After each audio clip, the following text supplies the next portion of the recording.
நினைவு கூறுதலின் தியானங்கள். Reprint number 3542, April 1905, பக்கம் 610. தலைப்பு: ஒருவருடைய கால்களை ஒருவர் கழுவக் கடவீர்கள். ஆதார வசன பகுதி: யோவான் 13ஆம் அதிகாரம் 1 முதல் 14 வசனங்கள். அன்பினாலே ஒருவருக்கொருவர் ஊழியம் செய்யுங்கள். கலாத்தியர் 5ஆம் அதிகாரம் 13ஆம் வசனம். நாம் சூழ்நிலைகளை கவனிக்கும் போதே இந்த நம்முடைய பாடத்தை நம்மால் சரியாய் புரிந்து கொள்ள முடியும். பெத்தானியாவில் நடைபெற்ற விருந்தும் திரளான ஜனக்கூட்டத்தாருடைய ஆரவாரத்தின் மத்தியில் நமது கர்த்தர் கழுதையின் மீது ஏறி வந்து பட்டணத்திற்குள் பிரவேசித்ததும் திரளான ஜனக்கூட்டத்தாருக்கு அவர் அநேகம் நாட்கள் ஆலயத்தில் பிரசங்கித்து வந்தும் அவரிடத்தில் விசாரிக்கும்படி கிரேக்கர்கள் அவரிடத்தில் வந்ததுமான காரியங்கள் அனைத்தும் அவருடைய பிரபலம் அதிகரித்து வருவதை சுட்டிக்காட்டுகின்றதாய் இருக்கின்றது. இன்னுமாக தாம் சீக்கிரத்தில் பிரதான ஆசாரியர்களால் மரணத்திற்குள் ஒப்பு கொடுக்கப்படுவார் என்று ஆண்டவரால் கூறப்பட்ட வார்த்தைகளை முழுவதும் புரிந்து கொள்ள இயலாத சீஷர்களோ எதிர்காலத்தை குறித்த ஆசையை பற்றின எண்ணங்களினால் நிறைந்து காணப்பட்டனர். அதாவது கர்த்தரோடு கூட தாங்கள் அடையாளம் கண்டுகொள்ளப்படுவது குறித்தும் எவ்வாறு கர்த்தர் ராஜாவாக உயர்த்தப்படும் காரியமானது தங்களையும் அவரோடு கூட கனத்திற்கும் முதன்மை நிலைக்கும் கொண்டு வரும் என்பது குறித்தும் இப்படியாக அதிகப்படியான ஜனங்களுக்கு ஆசீர்வாதம் வழங்குவதற்கும் நன்மை செய்வதற்குமான விரும்பத்தக்க வாய்ப்பு தங்களுக்கு கிடைக்கும் என்பது குறித்ததுமான எதிர்காலம் குறித்த ஆசையை பற்றின எண்ணங்களினால் நிறைந்து காணப்பட்டனர். நீசான் மாதம் 13ஆம் தேதியானது நமது கர்த்தரினால் அமைதியாக செலவழிக்கப்பட்டது மற்றும் அன்றைய நாளின் மாலை வேளையாகிய 14ஆம் தேதியின் ஆரம்பமானது பஸ்கா ராபோஜனம் மேல் வீட்டறையில் அனுசரிக்கப்படுவதற்கென நியமிக்கப்பட்டிருந்தது. கர்த்தருடைய அறிவுரையின்படி அப்போஸ்தலர்களில் சிலர் அனுசரிப்பிற்கான ஆயத்தங்களை முன்கூட்டியே செய்துவிட்டனர். மேலும் அவர்கள் அனைவரும் கூடி வந்திருக்கையில் ராபோஜனத்தின் போது அவர்கள் அமர வேண்டிய இடத்தை நியமிப்பதற்கு உபசரிப்பவர் எவரும் அங்கு இல்லாதபடியினால் தங்களது முதன்மை நிலை குறித்தும் ஆண்டவருக்கு அருகாமையில் உட்காருவதாகிய மிகுந்த கனமிக்க இடத்தின் விஷயத்தில் தங்களுக்கான உரிமைகள் குறித்தும் விவாதம் எழும்பினதில் ஆச்சரியப்படுவதற்கு ஒன்றுமில்லை. இம்மாதிரியான காரியங்கள் தொடர்புடைய விஷயத்தில் நமது கர்த்தர் 2 முறை ஏற்கனவே சீஷர்களை கடிந்து கொண்டு அவர்கள் சிறு பிள்ளைகளுக்கு இருப்பது போன்றதான சாந்தத்தின் ஆவியை வளர்த்து கொள்ளாதது வரையிலும் அவர்களால் ராஜ்யத்தில் பங்கடைய முடியாது என்று உறுதிப்படுத்தியுள்ளார். ஒரு வாரத்திற்கு முன்னதாகத்தான் எருசலேமுக்கு போய்கொண்டிருக்கும் போது ராஜ்யம் ஸ்தாபிக்கப்படுகையில் ஆண்டவருக்கு மிக அருகாமையில் ஒருவர் ஆண்டவருக்கு வலது புறத்திலும் மற்றொருவர் இடது புறத்திலும் உட்காரும்படிக்கு செய்யப்பட வேண்டுமென யாக்கோப்பும் யோவானும் வேண்டிக் கொண்டார்கள். இதே ஆவியே இப்பாடத்தின் சம்பவங்களிலும் அவர்களை ஆட்கொண்டிருந்து மற்றும் தாழ்மை பற்றியும் கனம் குறைந்த ஊழியங்களை கூட ஒருவருக்கொருவர் புரிந்திடுவதற்கான விருப்பம் பற்றியதுமான படிப்பினையை புகட்டத்தக்கதாக சீஷர்களுடைய பாதங்களை கழுவும்படிக்கு நமது கர்த்தரை வழிநடத்தினது. அன்பிலும் கூட சுயநலம் எனும் துணை தலைப்பின் கீழ் காணலாம். சுயநலத்தின் கண்ணோட்டத்தில் மாத்திரமே அப்போஸ்தலர்களில் ஒவ்வொருவரும் அந்த உயர்வான இடத்தை அடைவதற்கு நாடினார்கள் என்று நாம் எண்ணிவிடக் கூடாது. மாறாக கடந்த காலங்களில் அநேக விதங்களில் கர்த்தரினால் விசேஷித்த விதமாய் கடாட்சிக்கப்பட்டவர்களாகவும் அவரிடத்தில் விசேஷ விதமாய் நெருக்கத்துடன் காணப்பட்டவர்களாகவும் இருக்கும் பேதுரு, யாக்கோப்பு மற்றும் யோவான் ஆண்டவருக்கு அருகாமையில் காணப்படும் ஸ்தானங்களை விரும்பினதற்கான காரணம் அந்த ஸ்தானத்திற்கான கனங்களுக்காக மாத்திரமே என்றில்லாமல் மாறாக போதகருக்காக தாங்கள் கொண்டிருந்த மதிப்பும் அன்புமாகும். மற்றும் இதனோடு கூட இந்த ஸ்லாக்கியத்தினை மற்றவர்களால் உணர்ந்து கொள்ள முடிகிறதை காட்டிலும் தாங்களே அதிகம் உணர்ந்துள்ளனர் என்ற எண்ணம் கூட காரணமாகவும் அநேகமாய் காணப்படலாம். இவர்கள் இந்த கனமிக்க ஸ்தானத்தை பெற வேண்டுமென இவர்கள் சார்பில் மற்ற சில அப்போஸ்தலர்களும் வலியுறுத்தி இருக்க வேண்டுமெனவும் நாம் அனுமானிக்கின்றோம். ஆனால் எந்த கண்ணோட்டத்தில் நாம் இக்காரியங்களை பார்த்திட்டாலும் அத்தருணத்திற்கு பொருத்தமற்றதும், அதிலும் விசேஷமாக பஸ்கா ராபோஜனத்திற்கு பிற்பாடு நமது கர்த்தர் நிறுவுவதற்கு சித்தம் கொண்டுள்ள நினைவு கூறுதலின் போஜனத்தின் காரியத்திற்கு பொருத்தமற்றதுமான ஓர் ஆவி அங்கு தோன்றி காணப்பட்டிருந்தது. நமது சொந்த இருதயங்களை நாம் முழுமையாய் கணிப்பதே நமக்கு கடினமான காரியமாய் இருக்கின்றபடியால் நாம் மற்றவர்களுடைய இருதயங்களையும் நோக்கங்களையும் கணிக்கும் விஷயத்தில் நாம் பரந்த மனப்பான்மையுடன் காணப்பட வேண்டும். மற்றும் நாம் மற்றவர்களுடைய விஷயத்தில் மிகுந்த அனுதாபமும் இரக்கமும் காட்டி தவறு செய்தாலும் கூட மிகவும் பலமாய் கண்டித்து நாம் தவறு செய்துவிடக் கூடாது. ஒருவேளை இக்காரியங்கள் குறித்து அப்போஸ்தலரிடம் விசாரித்தால் அவர்கள் தங்கள் நோக்கங்களிலும் நடத்தையிலும் சுயநலத்தின் சுவடுகள் இல்லை என்றும், கர்த்தருக்கான பக்தி வைராக்கியமும் மற்றும் அவர் அருகாமையில் காணப்படுவதற்கான விருப்பமும் தான் தங்களுடைய இந்த எண்ணத்திற்கும் பேச்சிற்கும் காரணம் என்றும் கூறுவார்கள் என்பதில் ஐயமில்லை. இது மனித இருதயமானது மகா திருக்குள்ளது என்றும், இருதயம் மிக கவனமாய் கூர்ந்து பரிசோதிக்கப்பட வேண்டும். இல்லையேல் அது நன்மை எனும் போர்வைக்கடியில் சில பண்புகளை, அதாவது ஒருவேளை போர்வையினால் மூடப்படவில்லை எனில் நம்மால் வெறுக்கப்படும் சில பண்புகளை கொண்டிருக்கும் என்றும் வேத வாக்கியங்கள் தெரிவிக்கும் கருத்துக்கு உதாரணமாக காணப்படுகின்றது.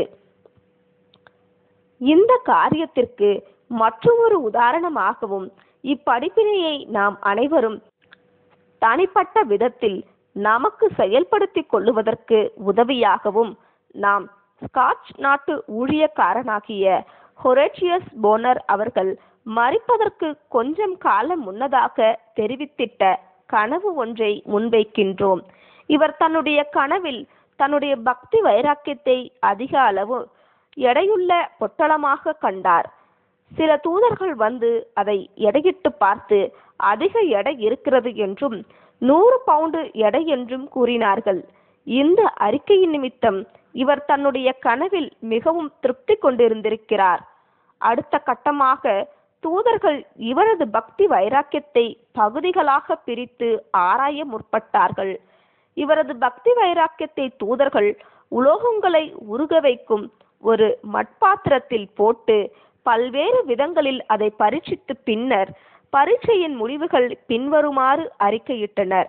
100 பவுண்ட் பக்தி வைராக்கியத்தில் 14 பாகங்கள் சுயநலம், 15 பாகங்கள் சபை பாகுபாடுகளை அதிகரிக்கும் தன்மை, 22 பாகங்கள் புகழ் ஆர்வம், 23 பாகங்கள் மனிதனுக்கான அன்பு, 26 பாகங்கள் தேவனுக்கான அன்பு ஆகும். தூக்கத்திலிருந்து அவர் விழித்தெழுந்த போது நடந்தது கனவு என்று உணர்ந்து கொண்டார். எனினும் மிகுந்த தாழ்மையும் அடைந்தார்.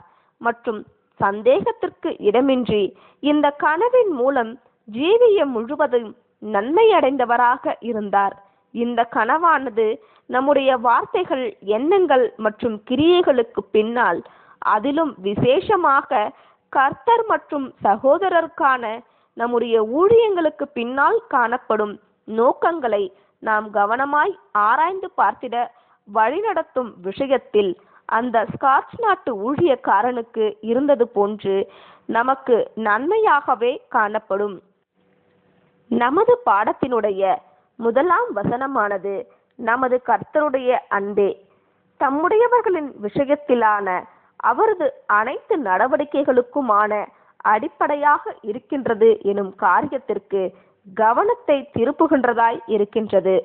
அவரது அன்பின் காரணமாகவே அவர் தமது மகிமையை துறந்து மனுஷனானார். அவரது அன்பின் காரணமாகவே அவர் தம்மை மனிதனாகிய கிறிஸ்து இயேசுவாக அர்ப்பணம் பண்ணினார். அவரது அன்பின் காரணமாகவே அவர் தம்முடைய அருமையான சீஷர்களுக்கு ஓர் இடர்பாட்டில் உதவிடுவதற்கு ஆவல் உள்ளவராய் இருந்தார். ஒருவேளை அவர்கள் இந்த இடர்பாட்டை மேற்கொள்ளவில்லை என்றால் அவர்கள் அவருடைய பின்னடியார்கள் என தற்காலத்திலும் எதிர்காலத்திலும் பயன்படுத்தப்பட முடியாது. இந்த அன்பானது நமது கர்த்தரை அவசியமான கண்டிப்பை கொடுப்பதற்கு மாத்திரம் வழிநடத்திடாமல் இன்னுமாக இந்த கண்டிப்பை ஞானமான, சிறந்த மற்றும் அன்பான விதத்திலும் கொடுப்பதற்கும் அவரை வழிநடத்தினது. இவ்விஷயத்திலுள்ள அவருடைய மாதிரியானது அவருடைய பின்னடியார்கள் அனைவராலும், அதிலும் விசேஷமாக சபையில் அவருடைய பிரதிநிதிகளென பொதுவிடங்களில் ஊழியம் பண்ணுகிறவர்களால் கவனித்து பின்பற்றப்பட வேண்டும்.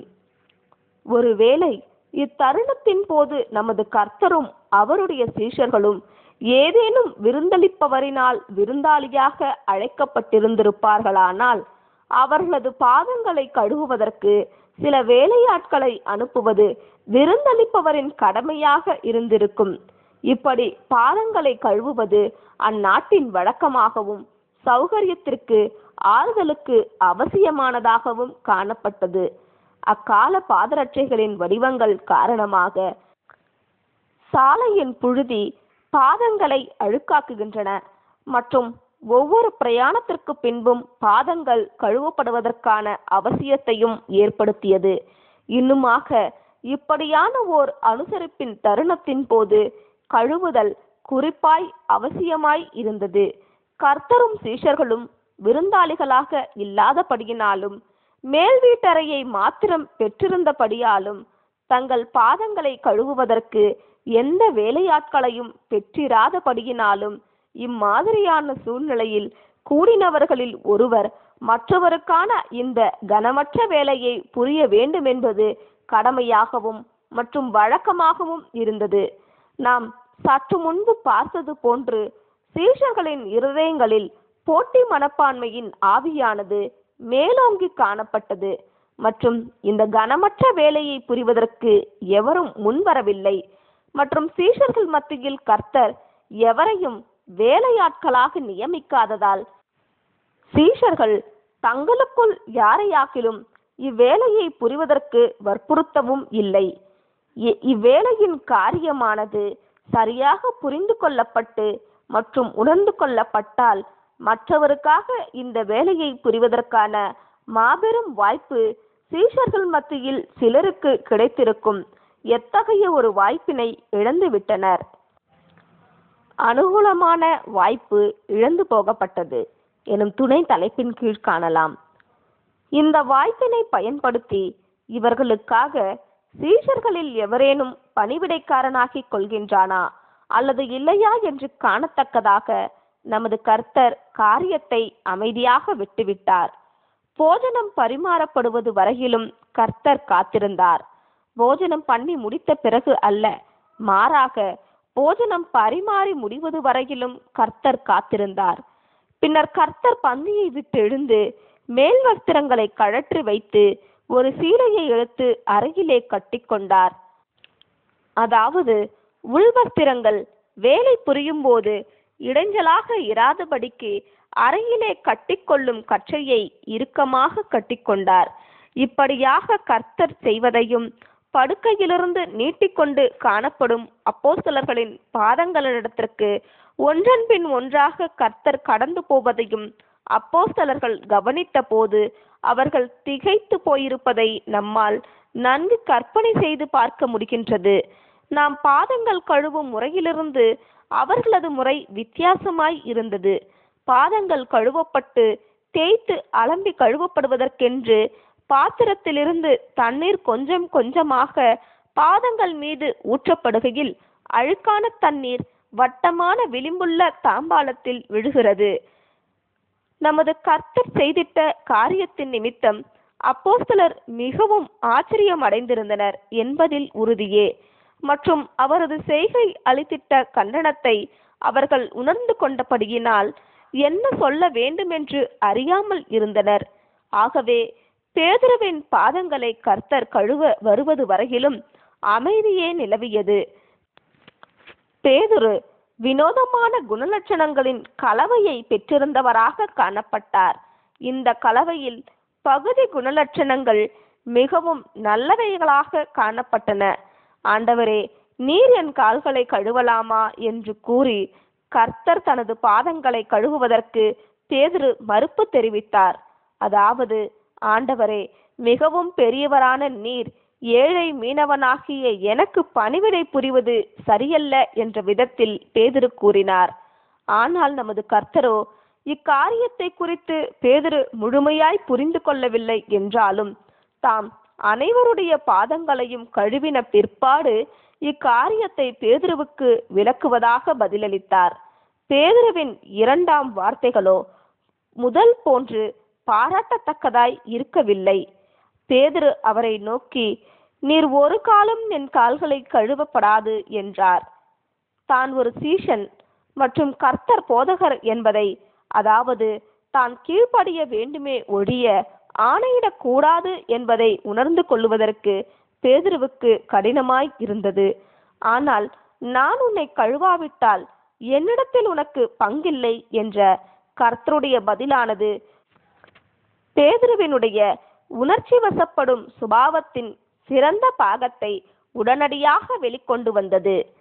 தான் கழுவப்படுகின்றதான காரியமானது தான் ஆண்டவருக்கு அருகாமையில் காணப்படும் விஷயத்திற்கும் ஆண்டவருடனான அவரது உறவின் விஷயத்திற்கும் தொடர்புடையதாய் இருக்குமாயின், அப்படியானால் அது தனக்கு வேண்டுமென்று பேதுரு எண்ணினார். காரியங்களை கர்த்தருடைய பொறுப்பில் விடுவதற்கு பேதுரு அஞ்சினவராக, ஆண்டவரே, என் கால்களை மாத்திரம் அல்ல, என் கைகளையும் என் தலையையும் கூட கழுவ வேண்டும் என்று பேதுரு கூறினார். இவ்விஷயத்தில் நமக்கு ஒரு பாடம் உள்ளது. நாம் கர்த்தருக்கு கட்டளையிடவும் கூடாது. அவர் சுட்டி காண்பித்திடாத விதங்களில் நல்லவர்களாகவோ ஞானவான்களாகவோ அல்லது கீழ்ப்படுதல் உள்ளவர்களாகவோ நாம் இருக்க முற்படவும் கூடாது. சிலர் கற்றுக்கொள்ளுவதற்கு இது கடினமான பாடமாக உள்ளது. சிலர் வேத வாக்கியங்களில் எழுதப்பட்டுள்ளவைகளுக்கும் அதிகமாய் தொடர்ந்து செய்ய வேண்டுமென விரும்புகிறவர்களாய் இருப்பார்கள். இப்படியாக செயல்படுவது என்பது ஒன்றில் கர்த்தருக்கும் அவருடைய வார்த்தைகளுக்கும் அவருடைய வார்த்தைகளுக்குள் விளங்கும் ஞானத்திற்குமான பயபக்தியின்மையை அல்லது அதிகப்படியான சுயநம்பிக்கையை, அதிகப்படியான சுய மதிப்பை சுட்டிக்காட்டுகின்றதாய் இருக்கின்றது. ஓ கர்த்தாவே, என் சித்தத்தின் படியல்ல, உம்முடைய சித்தத்தின்படியே, உமது சித்தமே உமது வழியில் உம்முடைய நேரத்தில் ஆக கடவது என்று கூறுவதற்கு தாழ்மையும் மற்றும் அவர் மேல் நம்பிக்கையும் கொண்டுள்ள இருதயம் கற்றுக்கொள்ள வேண்டும். முழுகினவனுடைய பாதங்களை கழுவுதல் எனும் துணை தலைப்பின் கீழ் காணலாம். பொதுவான மொழியாக்கத்தில் ஆங்கிலத்தில் பேதுருவுக்கான நமது கர்த்தருடைய பதிலானது கொஞ்சம் தெளிவற்றதாய் இருக்கின்றது. திருத்தப்பட்ட மொழியாக்கத்தில் தெளிவாய் உள்ளது. தமிழ் மொழியாக்கம் சரியாய் உள்ளது. முழுகினவன் தன் கால்களை மாத்திரம் கழுவ வேண்டியதாய் இருக்கும், மற்றபடி அவன் முழுவதும் சுத்தமாய் இருக்கின்றான். கேஜேவி.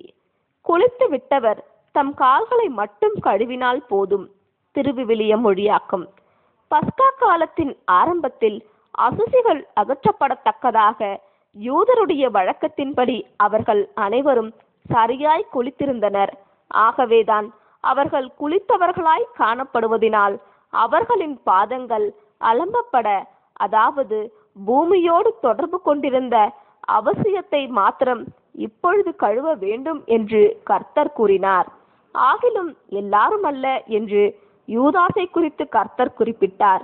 இதிலிருந்து கர்த்தர் மேலான கழுவுதலை குறித்தே தம்முடைய மனதில் எண்ணிக்கொண்டிருந்தார் என்பதும், அச்சமயத்தில் அவர்களுடைய பாதங்கள் கழுவப்பட்ட காரியமும் அவர்கள் முன்னதாக குளித்திருந்த காரியமும் நிழல்கள் என்பதும் நமக்கு தெளிவாய் தெரிகின்றது. தம்முடைய சீஷர்களுடைய இருதயங்கள் உண்மையாய் இருந்ததை கர்த்தர் அறிந்திருந்தார். அவர்களை அவர் தம்முடைய சீஷர்களாக ஏற்றுக்கொண்டு அவர்களின் குறைவுகளை மூடத்தக்கதாக தம்முடைய பலியின் புண்ணியத்தை அவர்களுக்கு தரிப்பிக்கப்பட்டதாக எண்ணப்பட்டது. இவைகளுக்கான முழு சாட்சியும் பெந்தெகொஸ்தே நாளின் போது இவர்களின் சார்பிலான கர்த்தருடைய பாவ நிவாரண பலியானது பிதாவினால் ஏற்றுக்கொள்ளப்பட்டது என பரிசுத்த ஆவி பகிர்ந்த சாட்சியின் மூலம் இவர்களுக்கு வழங்கப்பட போகின்றது. ஆனால் இவர்கள் மத்தியில் ஒருவருடைய இருதயம் சுத்தமாக இருக்கவில்லை. நமது கர்த்தர் யூதாசை விட்டு கடந்து போகவில்லை. மாறாக மற்றவர்களுக்கு செய்வது போல யூதாசின் பாதங்களையும் கழுவினார். யூதாசின் துரோகத்தை அறிந்த நிலையிலும் யூதாஸ் ஏற்கனவே பிரதான ஆசாரியர்களுடன் பேரம் பேசிவிட்டார் என்றும் தனது தீய திட்டங்களை நிறைவேற்றுவதற்கான தகுந்த தருணத்திற்காக மாத்திரமே காத்து கொண்டிருக்கின்றார் என்றும் அறிந்த நிலையிலும் கர்த்தர் யூதாசின் பாதங்களை கழுவினார். நமது கர்த்தருடைய இந்த வார்த்தைகளை மற்றவர்கள் புரிந்து கொள்ளவில்லை என்றாலும் அந்த வார்த்தைகளையும் பின்னர் யோவான் 13ஆம் அதிகாரம் 18, 26, 27, 28 வசனங்களிலுள்ள கர்த்தருடைய வார்த்தைகளையும் யூதாஸ் புரிந்திருக்க வேண்டும். நமது கர்த்தர் யூதாசையும் அவனது நேர்மையின்மையையும் விருந்தோம்பல் காரியத்தை யூதாஸ் மீறுகிறதை குறிப்பிடும் தீர்க்க தரிசனங்களையும் கூட குறிப்பிட்டார். இவைகள் எதுவும் யூதாசை அசைக்கவில்லை. யூதாஸ் தனது போக்கை மாற்றிக்கொள்ளத்தக்கதாக இவைகளில் எதுவும் அவனது இருதயத்தின் கவனத்தை ஈர்க்கவில்லை. இவ்வாறாக யூதாஸ் குற்றம் சாட்டப்படுவதற்கு காரணமான அவரது துணிகரத்திற்கு பலமான ஆதாரத்தை பெற்றிருக்கின்றோம். மற்றும் துணிகரத்திற்கான இந்த ஆதாரமானது யூதாசை கேட்டின் மகன் என்று நம்முடைய கர்த்தர் பெயரிட்டு அழைத்து அவன் பிறவாதிருந்தானால் அவனுக்கு நலமாயிருக்கும் என்று நமது கர்த்தர் கூறின வார்த்தைகளுக்கான அர்த்தத்தை இன்னும் வலியுறுத்துகின்றது. என் அப்பம் புசித்தவனும் ஆகிய மனுஷனும் என்மேல் தன் குதிங்காலை தூக்கினான் என்பதே சங்கீதத்தில் இடம்பெறும் வசனமாகும். முடிந்த மட்டிலுமான பொறுமை எனும் துணை தலைப்பின் கீழ் காணலாம். யூதாசை கையாளும் விஷயத்திலான நமது கர்த்தருடைய நடவடிக்கையானது யூதாஸ் வகுப்பாரிடத்திலான நம்முடைய நடவடிக்கைக்கான சிறந்த மாதிரியாக மாத்திரம் இராமல் இன்னுமாக கர்த்தர் தம்முடைய சீஷர்களாகியுள்ள அனைவரிடத்திலும் கொண்டிருக்கும் நீடிய பொறுமை குறித்தும் சீஷர்களில் எவரும் கெட்டுப்போய் விடாமல் மாறாக முடிந்த மட்டிலுமான அனைத்தையும் அவர்களுக்கு செய்து அவர்களுடைய வழிகளிலுள்ள தவறுகளிலிருந்து அவர்கள் திரும்புவார்கள் என்ற நம்பிக்கையில் மீண்டும் மீண்டுமாக அவர்களுடைய வழிகளிலுள்ள தவறுகளை அவர்களுடைய கவனத்திற்கு கொண்டு வருவதற்கு அவர் நாடுவது குறித்ததுமான பாடங்கள் காணப்படுகின்றது என்பதையும் நாம் கவனிக்க வேண்டும். சத்தியத்தை பெற்றுக்கொண்டு சத்தியத்தினால் வரும் அனைத்து கிருபைகளை பெற்றுக்கொண்ட பிற்பாடும் தங்களுக்குள் சுயநலத்தின் ஆவியை உற்சாகப்படுத்தி வளர்த்துபவர்கள் மிகவும் கடினப்பட்டு போவதினால் போதகருடைய கண்டிப்புகளும் வேத வாக்கியங்களின் வார்த்தைகளும் கூட இவர்களிடத்தில் நல்ல தாக்கத்தினை ஏற்படுத்துவதில்லை எனும் கருத்தை கூட இங்கு பார்க்கின்றோம். இது ஒருவேளை கர்த்தருடைய ஆவியானது இவர்களுடைய இருதயத்தில் சுயநலத்தின் ஆவிக்கு முழுமையாய் கீழ்ப்பட்டு போய்விட்டால் மனம் திரும்புவதற்கு ஏதுவாய் சரியான பாதைக்கு திரும்புவதற்கேதுவாய் இவர்களை மறுபடியும் புதுப்பிக்கிறது கூடாத காரியம் எனும் அப்போஸ்தலனின் வார்த்தைகளை நமக்கு நினைப்பூட்டுகின்றது. எபிரேயர் 6ஆம் அதிகாரம் 6ஆம் வசனம். கர்த்தர் பேதுருவுக்கு பதிலளித்ததற்கு இசைவாக, அதாவது பேதுரு கழுவுவதின் அர்த்தத்தை பின்னால் அறிந்து கொள்ளுவார் என்று கர்த்தர் கூறினதற்கு இசைவாக அனைத்து அப்போஸ்தலருடைய பாதங்களை கழுவின பின் காரியங்களை கர்த்தர் விவரித்தார். நான் உங்களுக்கு செய்ததை அறிந்திருக்கிறீர்களா? ஆண்டவரும் போதகருமாகிய நானே உங்கள் கால்களை கழுவினதுண்டானால் நீங்களும் ஒருவருடைய கால்களை ஒருவர் கழுவ கடவீர்கள். யோவான் 13ஆம் அதிகாரம் 13-14 வசனங்கள். கர்த்தருடைய இச்செய்கையின் அர்த்தம் எனும் துணை தலைப்பின் கீழ் காணலாம். இங்கு முழு பாடமும் நமக்கு விவரிக்கப்படுகின்றது. சிறியவன் ஆகிவிடுவோமோ என்ற அவர்களுடைய அச்சத்தின் காரணமாகவே அங்கிருந்த சீஷர்கள் அனைவரும் போதகருக்கும் மற்றும் ஒருவர் இன்னொருவருக்கும் பணிவிடை புரிவதற்கான வாய்ப்பினை தட்டி கழித்து விட்டனர். அவர்களால் அங்கீகரிக்கப்பட்ட தலையும் எஜமானருமான மேசியாவாகிய நமது கர்த்தர் அவர்கள் அனைவருக்கும் பணிவிடை புரியத்தக்கதாக தம்மையே தாழ்த்தினார் மற்றும் இவ்வாறாக அவர்களிடத்தில் காணப்பட்ட தாழ்மையின்மையை கடிந்து கொண்டார் மற்றும் அதே வேளையில் ஜீவியத்தின் சகல காரியங்களுக்கும் பொருந்தக்கூடிய ஒரு மாதிரியை அவர்களுக்கு முன்னாக வைத்தார். அதாவது ஜீவியத்தின் உயர்வான காரியங்களிலோ அல்லது சாதாரணமான காரியங்களிலோ எப்போதும் ஒருவருக்கொருவர் பணிவிடை புரிந்திட அவர்கள் மகிழ்வுடன் காணப்பட வேண்டும் என்பதற்கான மாதிரியை முன்வைத்தார். ஒருவருடைய பாதங்களை ஒருவர் கழுவுதல் என்பது ஜீவியத்தின் சகல மற்றும் எந்த எளிமையான கனமற்ற ஊழியங்களுக்கும் சகல மற்றும் எந்த இரக்கத்தின் பாராட்டுதலுக்கும் பொருந்துகின்றதாய் இருக்கின்றது. அதிலும் விசேஷமாக ஆவிக்குரிய உதவி மற்றும் ஆறுதல் அளிப்பது தொடர்புடைய விஷயங்களுக்கும் இரக்கம் பாராட்டுதலுக்கும் பொருந்துகின்றதாய் இருக்கின்றது. இந்த கண்ணோட்டத்திலிருந்து பார்க்கும்போது நம்முடைய டன்கார்ட் கிறிஸ்தவ நண்பர்களும் மற்றவர்களும் நம்பிக்கொண்டிருப்பது போன்று நமது ஆண்டவர் இங்கு ஒரு சடங்காச்சாரத்தை அல்லது அனுசரிப்பை உத்தரவிட்டதாக நாம் புரிந்து கொள்ளவில்லை. இன்னுமாக இவ்விஷயத்தில் ரோமனுடைய போப் அனுசரிக்கும் வழக்கத்திற்கான அடித்தளத்தை கூட நம்மால் பார்க்க முடியவில்லை. போப் வருடத்திற்கு ஒருமுறை இந்த காலகட்டத்தில் 12 ஏழை மனிதர்கள், அநேகமாக தரித்திரர்களாய் இருப்பவர்களின் பாதங்களை கழுவுவார். ஆனால் இப்படியாக கழுவுவதற்கு முன்பு அந்த ஏழை மனிதர்கள் முன்னமே விசேஷமாய் கழுவப்பட்டு பின்னர் உள்ளே கொண்டு வரப்படுகின்றனர். பின்னர் இவர்களின் பாதங்களை கழுவும் விசேஷித்த பொதுமக்கள் முன்னிலையிலான ஊழியத்தை போப் நிறைவேற்றுவார். இப்படியான எந்த சடங்காச்சாரத்தையும் நம்மால் நமது கர்த்தருடைய நோக்கத்தில் காண முடியவில்லை. ஆனால் நம்முடைய நாட்களிலும் நம்முடைய சூழ்நிலைகளின் கீழிலும் சொல்லர்த்தமாக பாதங்கள் கழுவுவது ஆறுதலாகவோ அல்லது அவசியமாகவோ இருப்பதற்கு பதிலாக நேர் எதிர்மாறாகவே காணப்படுகின்றது. முந்தைய காலங்களில் பரிசுத்தவான்களுடைய பாதங்களை கழுவுவது என்பது விசேஷித்த விருந்தோம்பல் உபசரிப்பிற்கான அடையாளமாகவும் இப்படி செய்கிறவர்கள் சபையில் அன்புடன் மதிக்கப்படுவதாகவும் அப்போஸ்தலர் சுட்டிக்காட்டுகின்றார். 1 தீமோத்தேயு 5:10.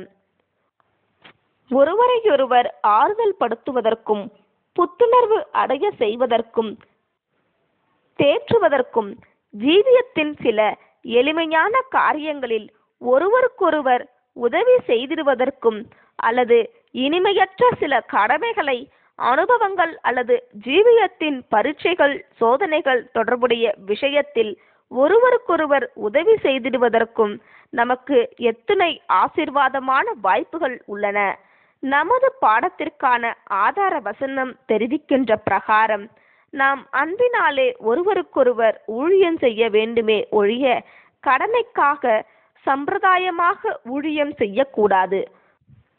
அன்பினாலும் மற்றும் கர்த்தருடைய ஜனங்களில் ஒருவருக்கு நன்மை செய்ய வேண்டும் என்ற வாஞ்சையினாலும் எந்த ஓர் ஊழியத்தையும் செய்திட்டாலும் அல்லது செய்ய முற்பட்டாலும் இப்படியாக செய்யப்படும் ஊழியங்களுக்கு தெய்வீக அங்கீகரிப்பும் ஆசீர்வாதமும் உண்டு என்பதில் நாம் உறுதி பெற்று கொள்ளலாம். இம்மாதிரியான வாய்ப்புகளை நாம் இழந்து விடாமல் இருப்போமாக. எஜமானனுடைய மாதிரியை நினைவில் கொள்வோமாக. தாழ்மை கொண்டிருப்பது போல் நடிக்காமல் மாறாக நமது எஜமானை போன்ற நாமும் தாழ்மையை உண்மையாய் கொண்டிருப்போமாக.